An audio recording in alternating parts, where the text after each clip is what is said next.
Hi friends, இது பார்த்தீங்கன்னா கொத்தவரங்காய் பொரியல். இந்த கொத்தவரங்காய் பொரியல் பார்த்தீங்கன்னா எப்படி பண்ணுறதுன்னு பார்த்தீங்கன்னா, கொத்தவரங்காவை நல்லா பொடியாக வெட்டி தண்ணி ஊற்றி மஞ்சத்தூள் போட்டு வேக வச்சுக்கோங்க. வேக வச்சதுக்கப்புறம் வடிகட்டிக்கங்க. வடிகட்டி முடிச்சுட்டு கடாயை வச்சு எண்ணெய் ஊற்றி கடுகு போட்டுக்கங்க.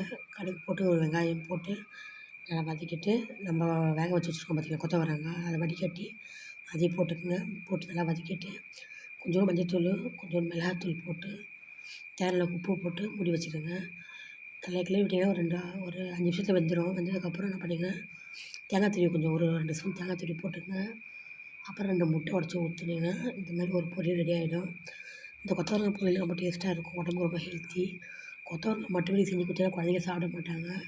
நீ இந்த மாதிரி செஞ்சு கொடுத்தீங்கன்னா குழந்தைங்க விரும்பி சாப்பிடுவாங்க. கொத்தவரங்காய் கண்டுபிடிக்காத அளவுக்கு செஞ்சு இது மாதிரி கொடுங்க. கொத்தவரங்காய் பொரியல் குழந்தைங்க விரும்பி சாப்பிடுவாங்க. கொத்தவரங்காய் நிறைய பேர் லைக் பண்ண மாட்டாங்க குழந்தைங்கலாம். பெரியவங்க தான் சாப்பிடுவாங்க. அதுலேயும் சத்துக்கள் இருக்குது.